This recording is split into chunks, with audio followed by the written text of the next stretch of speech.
ఈరోజు మనం ఎన్నో మలుపులు కలిగిన మంచి రసవత్తరమైన యువరాజు కనువిప్పు అనే కథని పూర్తిగా తెలుసుకుందాం. పూర్వం భాగ్యవతి నగరాన్ని సౌభాగ్యవర్మ అనే రాజు పరిపాలిస్తూ ఉండేవాడు. ఆయన పరిపాలన ధర్మ పరిపాలన. ఆయన కింద ప్రజలు ఎలాంటి కష్టాలు లేక హాయిగా బ్రతుకుల్ని వెళ్లదీస్తూ తమ రాజే తమ పాలిట దైవం అని నమ్మేవారు. సౌభాగ్యవర్మకి లేక లేక 60వ ఏట ఒక్కగానొక్క కొడుకు కలిగాడు. వాడికి సుందరుడు అని పేరు పెట్టుకున్నారు. లేకలేక కలిగిన ఆ కొడుకుని చూసుకుని ముసలిరాజుకి ఎంతో ఆనందం కలిగేది. వాడి భవిష్యత్తు గురించి ఆలోచిస్తే మాత్రం అంతకంటే ఎక్కువే విషాదం కలిగేది. ఎందుకంటే సుందరుడు రాజ్యార్హుడయ్యేదాకా తాను జీవించి ఉండనని, అలా ఉండలేని పక్షంలో వాడికి 16 ఏళ్ళు ఉండే వరకు మహామంత్రి రాజ్యభారాన్ని వహించాల్సి ఉంటుంది. అలా 6 ఏళ్ల పాటు రాజ్యభారాన్ని వహించిన మహామంత్రి సమస్త భోగాలకి అలవాటు పడిపోయి ఆ తర్వాత రాజ్యాన్ని ఇస్తాడనే నమ్మకం లేదు. పైగా మహామంత్రి యువరాజుకి ఎలాంటి కష్టాన్ని కలిగిస్తాడో అనే భయం కూడా పట్టుకుంది మహారాజు. ఆయన భయపడినట్టే సుందరుడు 10 ఏళ్లవాడై ఉండగా రాజుకి జబ్బు చేసింది. అది చికిత్సలకు లొంగకపోగా రోజురోజుకి ముదిరిపోసాగింది. తనని మృత్యువు చేరవస్తూ ఉందని సౌభాగ్యవర్మ గ్రహించి తనని చిన్నతనం నుంచి ప్రాణంలాగా కనిపెట్టుకుని ఉండిన తాతనొకతన్ని పిలిపించి ఆయనతో రహస్యంగా ఇలా చెప్పాడు. తాత, నేను త్వరలోనే పోతానని నాకు తెలుస్తూ ఉంది. సుందరుడు పసివాడు. ఒకవేళ పట్టం కట్టిన రాజ్యం ఏమీ ఏలలేడు. అంచేత వాడికి 16 ఏళ్ళు నిండేదాకా మహామంత్రి రాజ్యభారం చూడక తప్పదు. మహామంత్రి రాజకార్యాలు 6 ఏళ్ల పాటు నిర్వహించడం వల్ల అతడు రాజ్యవైభవాన్ని రుచి చూశాడు గనక అతడి మనస్సు ఎలా మారుతుందో మనం చెప్పలేం. అంచేత సుందరుడికి రాజ్యం దక్కకపోయినా నాకు విచారం లేదు. వాడి ప్రాణానికి మాత్రం ఎలాంటి అపాయం రాకుండా ఉండటం అతి ముఖ్యం. నాకు నీకన్నా నమ్మదగినవాడు ఇంకెవ్వరూ లేరు. అంచేత సుందరుడి ప్రాణాలు కాపాడే భారం నీపైనే వేస్తూ ఉన్నాను. ఇందుకు గాను రాజాంతఃపురం మీద నీకు సమస్త హక్కుల్ని ఇస్తూ ఉన్నాను. వాటిని మహామంత్రి కూడా జవదాటడానికి వీల్లేదు. మిగిలిన రాజకార్యాలు నీ నెత్తినా పెట్టుకోక పిల్లవాడి సంరక్షణ చూస్తూ నిన్ను నువ్వు రక్షించుకుంటూ ఉండు. మహామంత్రి కుర్రవాడికి యుక్త వయస్సు రాగానే రాజ్యపట్టాభిషేకం చేస్తే సరి, లేకపోతే సుందరుడు తన స్వశక్తితో రాజ్యం సంపాదించుకుంటాడు, లేదా రాజ్యభ్రష్టుడు అవుతాడు అని ఆ వృద్ధుడితో తన మాటల్ని పూర్తి చేసి సౌభాగ్యవర్మ మంత్రిని పిలిపించి, మహామంత్రి, నాకు కాలం తీరిపోయింది. సుందరుడు పసివాడు. వాడికి 16 ఏళ్ళు నిండేదాకా రాజ్య పరిపాలన మీరే సాగించి ఆ తర్వాత వాణ్ణి రాజ్యాభిషక్తుణ్ణి చేసి వాణ్ణి కనిపెట్టి ఉంటూ రాజ్యం చేయించండి. అంతదాకా సుందరుణ్ణి తాత అధీనంలో ఉంచుతాను. తాతకి అంతఃపురం పైన సర్వాధికారాలు ఇచ్చేశాను. సుందరుడి పెంపకం గురించి మీకు ఎలాంటి శ్రమ ఉండదు అని చెప్పి తర్వాత సౌభాగ్యవర్మ కన్ను మూసేశాడు. ఆయన మృతికి కంటతడి పెట్టినవాడే లేడు. మహామంత్రి మహారాజు అయ్యాడు. వెంటనే పరిపాలనా విధానాల్లో చాలా మార్పులే జరిగాయి. అవి ప్రజలకి అనుకూలమైనవి కానే కాదు. కొత్త మహారాజు ప్రవేశపెట్టిన పద్ధతుల్ని ఆక్షేపించడం కానీ వాటిని నిరాకరించడం కానీ ప్రమాదకరమని ప్రజలకి తెలుసు. అంచేత వారు చెయ్యగలిగింది ఏమీ లేక మహామంత్రి అకృత్యాలకి తలొగ్గారు. ఇక తాత సుందరుణ్ణి కంటికి రెప్పలాగా కాపాడసాగాడు. ఎటువంటి పరిస్థితుల్లోనూ కూడా సుందరుడు అంతఃపురం దాటి వెళ్ళటానికి వీల్లేదు. సుందరుడు తినే ప్రతి వస్తువుని తాత స్వయంగా ముందుగా రుచి చూడాలి. తాత సుందరుడికి చదువు చెప్పడానికి గాను సమర్థులైన గురువుల్ని ఏర్పాటు చేశాడు. వాడితో కలిసి చదువుకునేందుకు గాను 20 మంది కుర్రవాళ్ళని తానే ఏరాడు. ఆ కుర్రవాళ్ళు రోజు అంతఃపురానికి వచ్చి సుందరుడితో పాటు విద్యాభ్యాసం చేసి వెళ్ళిపోతూ ఉండేవారు. 6 ఏళ్ళు గడిచాయి. సుందరుడికి 16 ఏళ్ళు నిండాయి. రాజప్రతినిధిగా ఉండి పరిపాలన చేస్తూ ఉన్న మహామంత్రి సుందరుడికి రాజ్యాభిషేకం చేసే ప్రయత్నాలు ఏమీ చేయలేదు. కానీ సుందరుణ్ణి బ్రతికి ఉండనిస్తే తనకి పక్కలో బల్లంగా మారొచ్చునని ఆలోచించి సుందరుడి తల తెచ్చి ఇచ్చిన వారికి మంచి బహుమానం ఇస్తానని తన సన్నిహితులతో అన్నాడు. అయితే తాత సుందరుణ్ణి కంటికి రెప్పలాగా అహోరాత్రాలు కాపాడుతూ అంతఃపురం దాటి వెళ్ళనివ్వకపోవటం చేత ఎటువంటి ప్రమాదం జరగలేదు. మరి 2 ఏళ్లు గడిచాయి. మహామంత్రి ఒకనాడు ఒక కన్యని ఏరి సుందరుడికి ఇచ్చి వివాహం చేశాడు. కానీ తాత తన ధర్మం తాను దృఢంగా నెరవేర్చేవాడు. అంచేత ఆ భార్యాభర్తల్ని తాత ఒక్క క్షణం పాటు ఎక్కడా ఒంటరిగా ఉండనివ్వలేదు. భార్యాభర్తలు తమ సమక్షంలోనే మాట్లాడుకోవాలి. రాత్రి వేళ ఎవరి గదుల్లో వారు పడుకోవాలి. సుందరుడికి అతడి భార్య తాంబూలం కూడా ఇవ్వటానికి వీల్లేదు. తాత చేసిన ఈ చండశాసనం సుందరుడికి చిరాకు పుట్టించింది. కానీ అతను తాత గీసిన గీటు దాటకుండా మసులుకోవడం పసితనం నుంచి నేర్చుకున్నవాడు. అంచేత పెళ్లి అయినా కూడా బ్రహ్మచారి జీవితం గడుపుతూ వచ్చాడు. కాలం గడుస్తున్న కొద్దీ సుందరుడికి రాజ్యాభిషేకం జరిగే అవకాశం సన్నగిల్లింది. ఈ విషయమై ప్రజలు అసంతృప్తి చెందారు. కానీ ఏం చేయలేక ఊరుకున్నారు. తాత సుందరుడి ప్రాణానికి తన ప్రాణం అడ్డువేయగలవాడే తప్ప అతడికి రాజ్యం ఇప్పించగల సమర్థుడు కాదు. ఇక సుందరుడికి రాజ్యకాంక్ష కూడా లేనేలేదు. 8 ఏళ్లుగా అంతఃపురంలో ఖైదీలాగా ఉండి అతనికి బయట ప్రపంచమే తెలియదు. ఆనందం ఏమైనా ఉంటే అది అతని సహాధ్యాయులతో కబుర్లు చెప్పుకోవడం మాత్రమే. వారు అప్పుడప్పుడు అంతఃపురానికి వచ్చి తాత అనుమతితో అక్కడ కొంతసేపు గడిపి మళ్ళీ ఇళ్లకి వెళ్ళిపోతూ ఉండేవారు. ఇలాగే ఒకనాటి సాయంకాలం సుందరుడు తన మిత్రులతో చల్లగాలి సేవించడానికని చెప్పి ఆ అంతఃపుర భవనం పైభాగానికి వెళ్ళాడు. దానిపై నుంచి నగరం అంతా కనిపిస్తూ ఉంది. సూర్యాస్తమయం అయినప్పటికీ కూడా ఇంకా కాస్త సంధ్యాకాంతి మిగిలే ఉంది. ఆ కాంతిలో తూర్పు దిశగా అతనికి ఒక తెల్లని పెద్ద భవనం కనిపించింది. సుందరుడు ఊసుకోక తన దగ్గర ఉన్న మిత్రులతో ఆ భవనం ఎవరిదో అన్నాడు.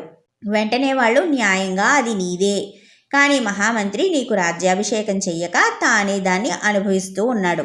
ఆ కనిపించే భవనమే రాజభవనం. అందులో ఆయన రోజు కొలువు తీరి సభ చేస్తూ అధికారం వెళ్ళబడుతూ ఉంటాడు. 2 ఏళ్ల క్రితమే అక్కడ సింహాసనం మీద నువ్వు కూర్చోవలసి ఉంది. ఇక కూర్చునే ఆశ కూడా లేదనుకో. పైపెచ్చు ఈ మహామంత్రి నుంచి నీకు ప్రాణాపాయం కూడా ఉందనుకో. సరే, నీకు రాజ్యం ఇవ్వని వాడు ఇక నీ ప్రాణం మటుకు ఎందుకు దక్కనిస్తాడు అన్నారు స్నేహితులు. ఈ మాటలు సుందరుడి హృదయంలో ములుకుల్లాగా నాటుకున్నాయి. 2 ఏళ్లుగా తనకి దక్కాల్సిన హక్కుని విడిచిపుచ్చి ఆడదానిలాగా చేతులు కట్టు కూర్చున్నందుకు అతను చాలా సిగ్గుపడ్డాడు. తనకు మానవే లేకుండా పోయింది. ఇక ప్రాణాలు ఉంటే ఎంత, లేకపోతే ఎంత?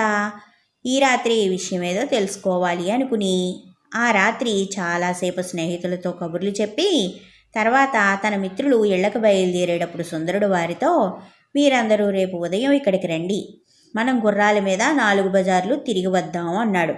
వారు కూడా సరే అని అక్కడి నుంచి వెళ్ళిపోయారు. సుందరుడు తెల్లవారుజామునే లేచి తాతతోటి, తాత, నేను నా మిత్రులు అలా 4 వీధులు తిరిగి వస్తాం, గుర్రాలు సిద్ధం చేయించు అన్నాడు. యువరాజులో కలిగిన ఈ మార్పుకి తాత చాలా సంతోషించాడు. ఆయన యువరాజు ఊరేగడానికి కావలసిన ఏర్పాట్లన్నీ చేశాడు. సుందరుడి మిత్రులు 20 మంది వచ్చారు. అతను వారందరితో పాటు గుర్రం ఎక్కి బయలుదేరాడు. తాత మరొక గుర్రం మీద కత్తి దూసి అంగరక్షకుడిలాగా బయలుదేరాడు. ఈ ఊరేగింపుకి ముందు వెనక సాయుధ భటులు నడిచారు. తాను తన బలగంతో వీధుల వెంట పోతూ ఉంటే జనం తన కేసు సంతోషంగా చూడటం, తన పట్ల ఎంతో అభిమానం, భక్తి ప్రదర్శించడం సుందరుడు గమనించాడు. ఇలా వీరు 4 వీధులు తిరిగి చివరికి రాజ్యసభ సాగుతూ ఉన్న తెల్లభవనానికి వెళ్లారు. యువరాజుని చూడగానే సభికులందరూ కూడా లేచి ఎంతో భక్తితో నమస్కారాలు చేశారు. సింహాసనం మీద కూర్చుని ఉన్న మహామంత్రి మాత్రం లేవనేలేదు. సుందరుడు వెంటనే వెనక్కి గిరుక్కున తిరిగి వచ్చి గుర్రం ఎక్కి తన అంతఃపురానికి వచ్చేశాడు. అతని మిత్రులు వెళ్ళిపోయాక అతను చాలాసేపు దీర్ఘంగా యోచించాడు. ప్రజలకి తనపైన అనురాగం ఉన్నట్టే కనబడుతూ ఉంది. కానీ వారికి రాజప్రతినిధి అయిన మహామంత్రి పైన ఎటువంటి భావం ఉన్నదో ఇంకా తెలియనేలేదు. నిండు సభలో ఆయన తనని అమర్యాదగా చూడటం కూడా ఆయన గమనించాడు. ఆయనకి ప్రజలలో కొంత బలం ఉండవచ్చు, అంచేతనే అతడు అలా చేసి ఉంటాడు. మనం నగరంలో గల వాస్తవ పరిస్థితుల్ని తెలుసుకోవాలని సుందరుడికి గాఢమైన కోరిక కలిగింది. తాను యువరాజుగా కాక సామాన్య మానవుడిలాగా ఊరంతా తిరగగలిగితే బాగుంటుంది కదా. తాను ఒంటరిగా బయటికి వెళ్ళడానికి తాత సుతరాము అంగీకరించడు. పెద్ద బలగాన్ని తీసుకుని తాను కూడా వెంట వస్తాడు. అది ఎంత మాత్రం ప్రయోజనకారకం కాదు. అంచేత యువరాజు ఆ రాత్రి తాత నిద్రించే సమయంలో తాను బయటికి పోవాలని తీర్మానించుకున్నాడు. కానీ అది కూడా సాధ్యపడే సంగతి కాదు. ఎందుకంటే రాత్రివేళ అంతఃపుర ద్వారాలన్నీ కూడా భద్రంగా తాళాలు వేసి ఉంటాయి. ఏదైనా తాడు సంపాదించి దాని సహాయంతో వీధిలోకి దిగటానికి అతను నిశ్చయించుకున్నాడు. ఆ రాత్రి తాత వెళ్ళి పడుకున్నాక సుందరుడు తాడు కోసం వెతకడం మొదలుపెట్టాడు. ఇలా భవనమంతా కారాడాడు. చివరికి అతను తన భార్య పడుకునే గదికి వెళ్ళాడు. అతనికి భార్య పక్క మీద నిద్రపోతూ ఉంది. కానీ అతి విచిత్రంగా ఆ గదిలో ఒక మూల అతనికి ఒక తాటినిచ్చెన కనిపించింది. ఈ తాటినిచ్చెన ఇక్కడ ఎందుకుంది అని ఒక క్షణం పాటు ఆశ్చర్యపోయిన యువరాజు తర్వాత తన కోరిక నెరవేరింది కదా అని తృప్తిపడి దాని సహాయంతో అతను అపరాత్రి వేళ కోటగోడ మీద నుంచి వీధిలోకి దిగాడు. నగరం ప్రశాంతంగా ఉంది. ఎక్కడ ఆ జనసంచారం అనేదే లేదు. అతను కొంత దూరం వెళ్ళి ఒక ఇంట్లో ఏదో సంభాషణ వినపడగానే అది వినాలనే ఉద్దేశంతో ఇంటి వెలుపల ఉన్న అరుగు మీద కూర్చున్నాడు. లోపల ఒక బ్రాహ్మణుడు ఆయన భార్య మాట్లాడుకుంటూ ఉన్నారు. ఏం చేస్తాం, ముసలిరాజుగారు బ్రతికి ఉండగా మనకి ఏ లోటు ఉండేది కాదు. ఆయన యోగ్యత గుర్తించగలిగేవాడు కనుక మనకి దరిద్ర బాధ అనేది లేకుండా చేశాడు. ఈ మహామంత్రి సింహాసనం ఎక్కాక అటువంటిది ఏదీ లేకుండా పోయింది. పోనీ యువరాజు వచ్చాక మన కష్టాలు గట్టెక్కుతాయి కదా అనుకుంటే ఆ ఆశ కూడా అడుగంటింది. ఆ కుర్రవాడు రాజ్యం అడిగేటట్టు లేడు, ఈ నీచుడు వదిలేటట్టు లేడు. ఈవేళ యువరాజు సభలోకి వస్తే ఆ దుర్మార్గుడు లాంఛనంగానైనా లేవలేదుట. ఇక మనకి ఈ దేశం అచ్చిరాదు, మరెక్కడికైనా పోదాం అంటున్నాడు బ్రాహ్మణుడు. ఈ మాటలు వింటూ ఉంటే సుందరుడికి చెవులలో సీసం కరిగించిపోసినట్టు అయింది. ఛీ, ఇక ఉపేక్షించరాదు, రాజ్యం పుచ్చుకోవలసిందే. ఈ బ్రాహ్మణుడిలాగా బాధపడుతూ ఉన్నవారు నగరంలో ఇంకా ఎంతమంది ఉన్నారో అనుకున్నాడు సుందరుడు. అక్కడి నుంచి కాస్త ముందుకి కదిలాడు. త్వరలోనే అతను నగరపు తూర్పు ద్వారం చేరవస్తూ ఉండగా సన్నగా తుంపర పడసాగింది. సుందరుడు ఆ సమీపంలోనే ఉన్న వినాయకుడి గుడిలోకి దూరాడు. మరికొద్దిసేపటికి జల్లు కాస్త పెద్దదయింది. ఎవరో ఇద్దరు మనుషులు గుడిలోకి వచ్చారు. వారి కంటపడకుండా ఉండటానికి గాను సుందరుడు చప్పున వినాయకుడి విగ్రహం వెనక్కి వెళ్ళాడు. ఆ వచ్చిన మనుషులు ద్వారం వెలుపల మైదానంలో గొర్రెల్ని మేపుకునేవాళ్ళు. వాళ్ళు గుడిలోకి చేరి అది ఇది మాట్లాడుకోసాగారు. మధ్యలో ఒకడు రెండో వాడితో, విన్నావా, ఇంతకాలం అంతఃపురాన్ని విడిచిరాని యువరాజు ఈవేళ పెద్ద పులి నోట్లో తలదూర్చాట. అదృష్టవంతుడు, ప్రాణాలతో బయటపడ్డాడు. ఆ అబ్బాయి తల తెచ్చి ఇచ్చిన వాళ్ళకి మహామంత్రి 1,000,000 వరహాలిస్తానన్నాడని పుకారు కూడా ఉంది అన్నాడు. అవును, వాడు ఎంత పాపానికైనా సిద్ధమే. వాడికి పట్టపగ్గాలు లేకుండా ఉన్నాయి. అందుకే జనాన్ని తెగ కాల్చుకు తింటూ ఉన్నాడు అన్నాడు రెండవవాడు. అంతలో దూరాన బండి చప్పుడు వినిపించింది. అదిగో వాడే వస్తున్నట్టు ఉంది. రోజు ఈ వేళప్పుడే రాసక్రీడలకి బయలుదేరతాడు. వాన తగ్గింది, మనం పోదాం పదా అనుకుని గొర్రెల కాపర్లు గుడిలో నుంచి గబగబా వెళ్ళిపోయారు. సుందరుడు విగ్రహం చాటు నుంచి యువతలికి వచ్చి బండి చప్పుడు ఆలకించాడు. అది త్వరలోనే చేరవచ్చింది. బండి గుడి దాటి కాస్త ముందుకు వెళ్ళగానే సుందరుడు దాని వెనక మెట్లు మీద ఎక్కి కూర్చున్నాడు. బండిలో మహామంత్రి, ఆయన ముఖ్యమంత్రి ఉన్నారు. వారు మాట్లాడుకుంటూ ఉన్నారు. మన మనుషులంతా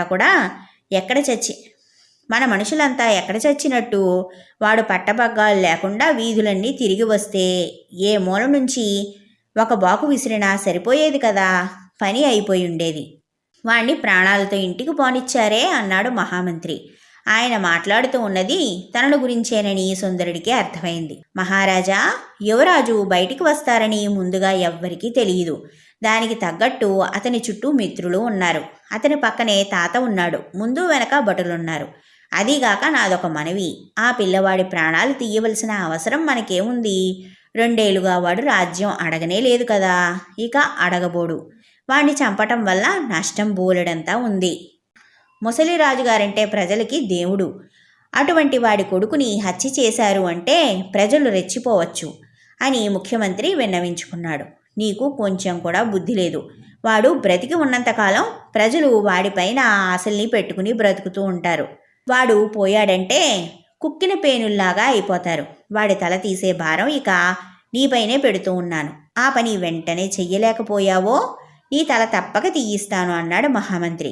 క్షమించండి మహారాజా, నాకు 1 వారం గడివిస్తే తమ ఆజ్ఞ నెరవేరుస్తాను అన్నాడు ముఖ్యమంత్రి. తర్వాత వారు ఇతర విషయాలని గురించి చాలాసేపే ఏదో మాట్లాడుకున్నారు. ఈ సంభాషణ అంతా విన్న మీదట తాత తన క్షేమం కోసం అలాంటి నియమాలు ఎందుకు చేశాడో సుందరుడికి బాగా అర్థమైంది. మహామంత్రి ప్రజాకంటకుడు, దుర్మార్గుడు. ఆయన నుంచి తాను ఎంత శీఘ్రంగా రాజ్యం పుచ్చుకుంటే అంత మంచిదని కూడా అతను నిర్ధారణ చేసుకున్నాడు. ఆ తర్వాత నింపాదిగా మహామంత్రి బండి క్రీడోద్యానం చేరుకుంది. ఈ ఉద్యానవనం ఊరికి దూరంగా ఉన్న ఒక సరస్సు మధ్య చాలా మనోహరంగా నిర్మించబడి ఉంది. దానిని చేరుకోవడానికి ఒక వంతెన ఉంది. ఉద్యానం మధ్య అతి సుందరమైన క్రీడా భవనం ఒకటి ఉంది. ఆ చీకటి రాత్రి ఆ భవనం రంగురంగుల దీపాలతో మెరిసిపోతూ ఉంది. క్రీడాభవనం చుట్టూ పూపొదలు పొదరిళ్ళు అందంగా అమర్చబడి ఉండటం చేత ఆ ప్రదేశం స్వర్గాన్ని మరిపించేలాగా ఉంది. మహామంత్రి బండి వంతెన దాటి క్రీడాభవనాన్ని చేరబోయే సమయంలో సుందరుడు బండి వెనక నుంచి దిగి పొదల చాటున చేరాడు. కొందరు వ్యక్తులు వచ్చి మహామంత్రికి భక్తితో స్వాగతం చెప్పారు. అందరూ యవ్వనవతులైన స్త్రీలేనని, ఆ ప్రాంతంలో పురుషులెవ్వరూ లేరని అతను గమనించాడు. చివరికి కత్తులు బట్టి రక్షకభటులుగా పనిచేస్తూ ఉన్న పహారా ఇస్తూ ఉన్నవారు కూడా స్త్రీలే. మహామంత్రి దిగ్గానే ముఖ్యమంత్రిని తీసుకుని బండి తిరిగి వెళ్ళిపోయింది. మహామంత్రి భవనంలో వెళ్ళి కూర్చుని దాసీలు అందించిన పానీయాలు పుచ్చుకుని మహారాణిని తీసుకురండి అని ఆజ్ఞాపించాడు. కొందరు స్త్రీలు ఒక పల్లకీ తీసుకుని అక్కడి నుంచి బయలుదేరారు. మరి కొంతసేపటికి వారు ఒక స్త్రీని పల్లకీలో తెచ్చి భవనం వెలుపల దింపారు. ఆమెపై వెలుగు పడగానే సుందరుడు ఆమెని పోల్చుకుని దిగ్భ్రాంతి చెందాడు. ఆమె మరెవరో కాదు, అతని భార్యే.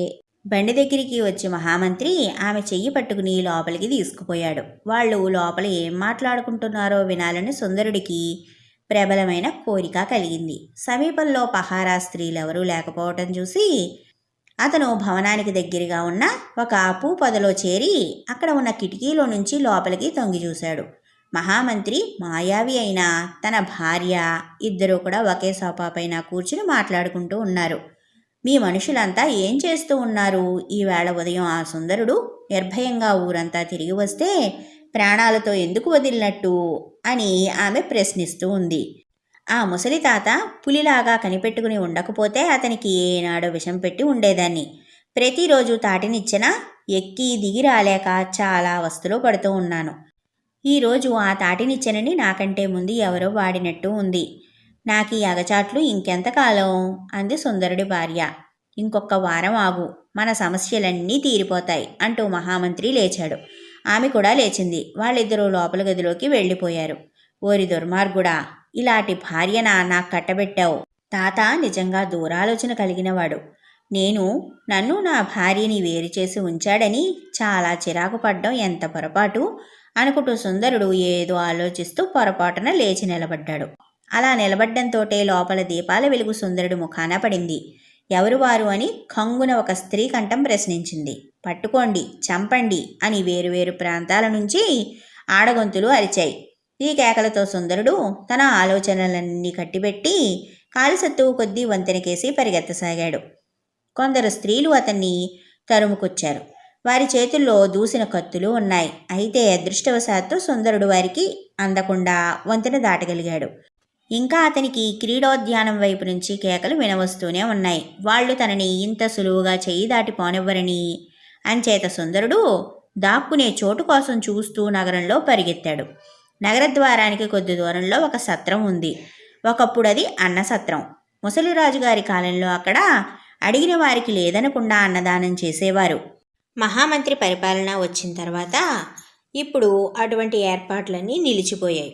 ఇప్పుడు దాంట్లో ఇల్లు లేని వాళ్ళు, కూలివాళ్ళు బేదాబిక్కి రాత్రివేళ నిద్రపోవడానికి ఉపయోగిస్తూ ఉన్నారు. సత్రం అరుగుల మీద కొందరు పడుకుని మత్తుగా నిద్రపోవడం చూసిన సుందరుడు తాను కూడా వారి మధ్య కదలకుండా పడుకున్నాడు. ఊరి వెలుపల ఉన్న క్రీడోద్యానం నుంచి ఏ రహస్య వార్త వెళ్ళిందో ఏమో తెలియదు, కానీ వీధుల వెంబడి మనుషులు యువరాజు ఇక్కడెక్కడో తిరుగుతూ ఉన్నాడట, వాడి తల దొరికితే రాజుగారు మణిషెత్తు బంగారం ఇస్తాడట, భలే మంచి అవకాశం, ఇలాంటి సదవకాశాన్ని ఎలా వదులుకుంటాం, పదండి అందరం వెతుకుదామని మాటలు సుందరుడికి వినిపించాయి. ఆ మాటల్ని విన్న సుందరుడు నిర్ఘాంతపోయాడు. త్వరలోనే వీధిలో సందడి అంతా అణిగిపోయింది. సుందరుడు ఎందుకైనా మంచిదని అలాగే పడుకుని తన పరిస్థితి గురించి ఆలోచించుకోసాగాడు. ఒక మహారాజు కడుపున పుట్టి రాజ్యాన్ని ఏలుతూ ఉండవలసిన తాను ప్రాణాలు అరిచేతిలో పెట్టుకుని సత్రం అరుగు మీద నక్కవలసి వచ్చింది. తన రాజ్యాన్ని అపహరించినవాడు పరమ దుర్మార్గుడు, నీచుడు, హంతకుడు. తన చేత తాళి కట్టించుకున్నది తాచుపాము లాంటిది. మీది మిక్కిలి తన శత్రువు చేతికి అది కీలుబొమ్మ లాంటిది. తన తల దొరికితే మహామంత్రికి అర్పించి ఇనాం పొందాలని నగరంలో ఉండే క్షుద్రులందరూ కూడా అర్ధరాత్రి వేళ వీధుల వెంట కారాడుతూ ఉన్నారు. జీవితం ఎంత చిత్రమైంది. ఇలా ఆలోచిస్తూ ఉండగా సుందరుడికి అడుగుల చప్పుడు వినిపించింది. ఎవరో మనిషి సత్రం మెట్లెక్కి అరుగు మీదకి వచ్చి తనకి దగ్గరలో నిలబడ్డట్టు అతనికి తోచింది. ఇది తనకి ఇక ఆఖరి క్షణం అనుకున్నాడు సుందరుడు. కానీ ఆ వచ్చిన మనిషి అతని తల కోసం చూసే హంతకుడు కాడు. అతను ఒక గొప్ప గజదొంగ, మంత్రసిద్ధి కలవాడు కూడాను. అతను ఏడాదికి ఒకసారి మాత్రమే దొంగతనానికి బయలుదేరేవాడు. గొప్పవాళ్ల ఇల్లు మాత్రమే ప్రవేశించేవాడు. రత్నాలు మాత్రమే దొంగిలించేవాడు. వెండి బంగారాలు అతనికి మట్టితో సమానం. అతను దొంగలలో రాజు లాంటివాడు. అంచేత తాను దొంగతనానికి వెళ్ళేటప్పుడు తాను తస్కరించిన సొత్తు మొత్తం మొయ్యటానికి గాను ఒక కూలివాడిని వెంట పెట్టుకుని మరీ బయలుదేరేవాడు. ఆ దొంగ ఇప్పుడు కూలివాడి కోసమే ఆ సత్రంలో ప్రవేశించాడు. అయితే సత్రం అరుగు మీద ఉన్న జనాన్ని చూసిన అతడు కళ్ళకి అంజనం వేసుకుని మరీ ఉండటం చేత సత్రం ఎంత చీకటిగా ఉన్నప్పటికీ కూడా అరుగు మీద పడుకుని ఉన్న వారంతా కూడా అతనికి స్పష్టంగా కనిపించారు. అందరిలోనూ సుందరుడే దృఢంగా కనిపించాడు. అందుచేత దొంగ సుందరుణ్ణి తన చేతికర్రతో తట్టి అతను తల ఎత్తి చూడగానే తన వెంట రమ్మని సైగ చేశాడు. సుందరుడు భయంగానే తన గుండెల్ని చిక్కపట్టుకుని పైకి లేచి దొంగ దగ్గరికి వెళ్ళాడు. దొంగ ఎవరు నువ్వు అని ప్రశ్నించాడు. నేనొక బిచ్చగాణ్ణి అని సుందరుడు సమాధానమిచ్చాడు. నా వెంట వచ్చి నేను చెప్పినట్టు చేస్తావా, డబ్బిస్తాను అన్నాడు దొంగ. కన్ను పొడుచుకున్నా కనిపించటం లేదు. ఈ సమయంలో నేనేం పని చేయగలను అన్నాడు సుందరుడు. దొంగ అతని కళ్ళకి కొంచెం అంజనం తీసి రాశాడు. అతని కళ్ళు ప్రతి వస్తువుని చూడగలిగాయి. అతను దొంగ వెంట బయలుదేరాడు. దొంగ సరాసరి సుందరుడు భవనానికే దారితీశాడు. సుందరుడు ఏం జరుగుతుందోనని ఆత్రంగా చూడసాగాడు. దుర్భేద్యమైన ఆ భవనంలోకి దొంగ అతి సులువుగా ప్రవేశించి కొంతసేపటికి అనేక రత్నాభరణాలతో తిరిగి వచ్చాడు. ఆభరణాలన్నీ ఒక సంచిలో ఉన్నాయి. ఆ సంచిని అతను సుందరుడికి ఇచ్చి తన వెంట రమ్మన్నాడు. ఇద్దరూ చాలాసేపు నడిచి నగరం వెలుపల ఉండే కొండ ప్రాంతాన్ని చేరుకుని అక్కడ ఒక గుహ దగ్గరికి వచ్చారు. దొంగ ఏదో మంత్రం చదివేసరికి గుహకి అడ్డంగా ఉండే రాయి తెరుచుకుంది. ఇద్దరు లోపలికి వెళ్ళాక అది ఎప్పటిలాగా మళ్ళీ మూసుకుపోయింది. గుహ లోపల చక్కని భవనం ఉంది. అందులో దొంగ, అతని భార్య, అతని కూతురు నివసిస్తూ ఉన్నారు. సుందరుణ్ణి దొంగ బయట వసారాలో ఉంచి సొమ్ముతో సహా దొంగ లోపలికి వెళ్ళాడు.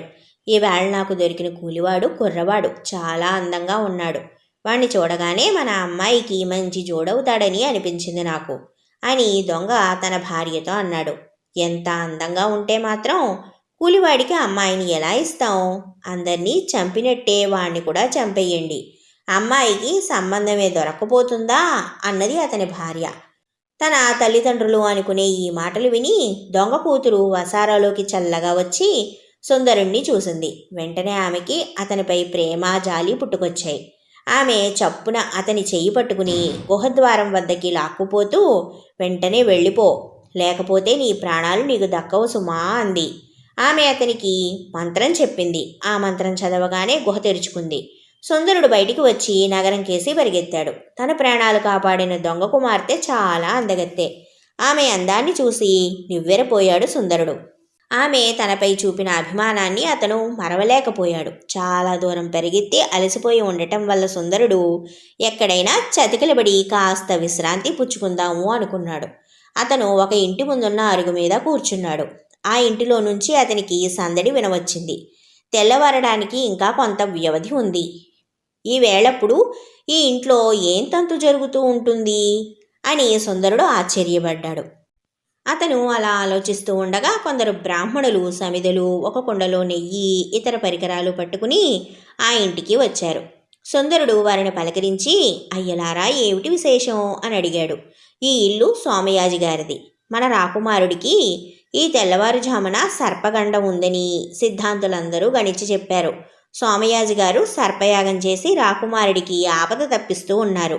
యజ్ఞం అంటే మాటలా చెప్పు, ఆయన ఒక్కరి వల్ల ఏం జరుగుతుంది? అందుకనే మేం 10 మంది ఇళ్ళు తిరిగి అవసరమైన వస్తువులన్నీ పట్టుకొస్తున్నాం. రాకుమారుడి కోసం అంటే ఈ నగర ప్రజలు ప్రాణాలిస్తారు సుమా అంటూ వాళ్ళంతా అతగాడిపైన ఆశలన్నీ పెట్టుకున్నారు కూడాను అని ఆ బ్రాహ్మణులు సుందరుడితో అన్నారు. నేను కూడా లోపలికి వచ్చి ఆ సర్పయాగం చూడొచ్చునా అండి అని సుందరుడు కృతజ్ఞతతో అడిగాడు. రానా ఆయన తప్పకుండా చూడొచ్చు. మహామంత్రికి ఏమాత్రం తెలిసినా యజ్ఞానికి భంగం కలిగిస్తాడని రహస్యంగా చేస్తూ ఉన్నాం గాని న్యాయంగా చెప్పాలి అంటే అందరికీ తెలిసేలా చేయాల్సిందే కదా.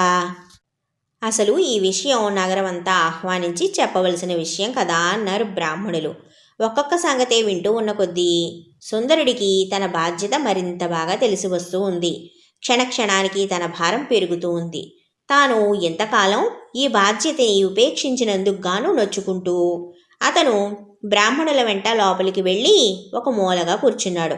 లోపల హోమగుండం తయారు చేశారు. అందులో అగ్ని ఉంచి మంత్రోక్తంగా నెయ్యి పోస్తూ పెద్ద జ్వాల తయారు చేశారు. అగ్నిగుండం చుట్టూ కూర్చున్న బ్రాహ్మణులు గొంతులెత్తి పెద్దగా మంత్రాలు చదువుతూ ఉన్నారు. అకస్మాత్తుగా ఇంటి కప్పుపై నుంచి సుందరుడి నెత్తిన ఏదో పడి మరుక్షణం ఎవరో విసిరినట్టుగా అగ్నిగుండంలో పడిపోయింది.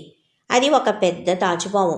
బ్రాహ్మణులు మంత్రాలు చదవడం ఆపి సుందరుడి కేసి ఆశ్చర్యంగా చూశారు. ఒక సిద్ధాంతి బయటికి వచ్చి ఆకాశం కేసి చూసి విషమఘడియ దాటిపోయింది అని కేకపెట్టాడు.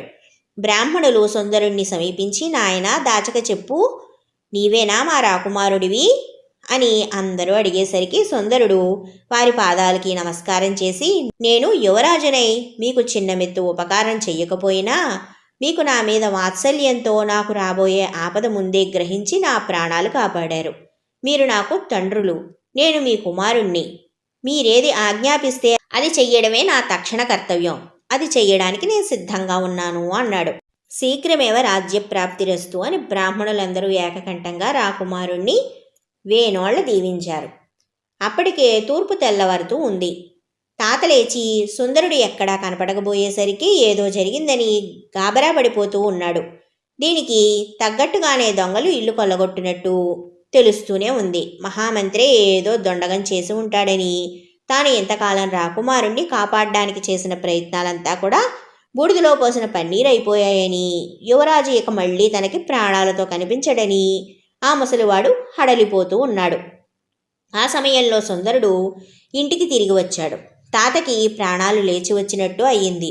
బాబు, నాతో చెప్పకుండా రాత్రివేళ ఎక్కడికి వెళ్ళావురా నాయనా అని తాత అడిగేసరికి, ఆ సంగతులన్నీ తర్వాత చెప్తాను, ముందు నువ్వు పోయి ముఖ్యమంత్రిని పిలుచుకురా అన్నాడు సుందరుడు. యువరాజు పిలుస్తున్నాడనగానే ముఖ్యమంత్రి వచ్చాడు. ఎందుకు నన్ను రమ్మన్నారుట అని ఆయన సుందరుణ్ణి అడిగాడు. నిన్న రాత్రి మహామంత్రికి మీరు మాట ఇచ్చారు కదా, వారం రోజుల్లోపుగా నా తల తీయిస్తాను అని, అందుకే పిలిపించాను అన్నాడు సుందరుడు. ఆ మాటల్ని వినేసరికి ముఖ్యమంత్రి సుందరుడి కాళ్లపై పడి, క్షమించండి మహారాజా, ఆ దుర్మార్గుడితో నేను వేగలేక ఎటైనా పారిపోయే ప్రయత్నంలో ఉన్నాను. నేను నిజంగా తమకి అపకారం చేయగలను అనుకుంటూ ఉన్నారా అన్నాడు కన్నీళ్లు పెట్టుకుంటూ. ఎక్కడికి పారిపోనవసరం లేదు. రాజద్రోహం నేరం కింద ఆ మహామంత్రిని, వాడు ఉంపుడు గత్తెని పట్టుకురావడానికి భటుల్ని పంపండి. ఇక నుంచి నేను రాజుని, మీరే మహామంత్రి. ఈరోజు నేనే రాజసభకి వచ్చి ఆ రాజద్రోహులందరినీ కూడా విచారించి శిక్షిస్తాను అన్నాడు సుందరుడు. ఆ ఉదయం రాజసభ ఆరంభమయ్యే సమయానికి మహామంత్రికి యువరాజు భార్యగా నటిస్తూ ఉన్న దుర్మార్గురాలికి సంకెళ్ళు తగిలించి భటులు తెచ్చారు. సుందరుడు తన 20 మంది మిత్రులతోనూ వచ్చాడు. అతను మొదటిసారిగా తన సింహాసనంపై కూర్చున్నాడు. రాజద్రోహుల విచారణ జరిగింది. వారికి శిరచ్ఛేదం విధించబడింది. ఈ వార్త కార్చిచ్చులాగా నగరమంతా వ్యాపించింది. జనంలో కలిగిన ఆనందోత్సాహానికి అంతులేదు. ప్రతి ఇంటా పండగ చేసుకున్నారు.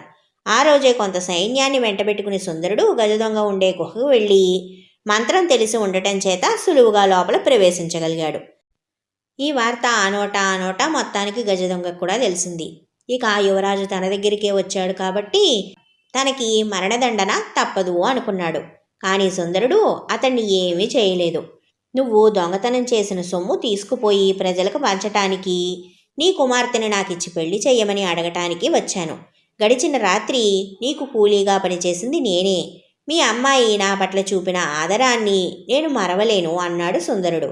తర్వాత సుందరుడు పరిపాలనా వ్యవస్థ యావత్తూ కూడా సరిదిద్దాడు. దాన ధర్మాలు మళ్లీ మునుపటిలాగే సాగాయి. ధర్మసత్రాలకి మళ్లీ జీవం వచ్చింది. సర్పయాగం చేసిన బ్రాహ్మణులే వచ్చి సుందరుడికి రాజ్యాభిషేకం చేయించారు. వివాహం కూడా జరిపించి అంతులేని బంగారం దక్షిణగా పుచ్చుకున్నారు. సుందరుడు ప్రజల కష్టాల్ని తెలుసుకుని తన విధిగా ప్రజల్ని బిడ్డల్లా చూసుకుంటూ ఉన్నాడు. తన భార్యతో యావత్ జీవితం సుఖంగా జీవించాడు. ఈ కథ నాతో పాటు మీ అందరికీ కూడా నచ్చింది అనుకుంటున్నాను. ఈ చందమామ కథని మర్చిపోకుండా లైక్ చేసి, షేర్ చేసి, కామెంట్ చేయండి. మీరు కనుక ఇదే మొదటిసారిగా మా ఆనాటి చందమామ కథల ఛానల్ చూస్తూ ఉన్నట్లయితే మా ఛానల్ సబ్స్క్రైబ్ చేసుకుని పక్కనే ఉన్న బెల్ ఐకాన్ యాక్టివేట్ చేసుకోండి. ఈ రోజుకి కథ కంచికి మనం ఇంటికి మనం తిరిగి మళ్ళీ మరొక మంచి చందమామ కథతో కలుసుకుందాం.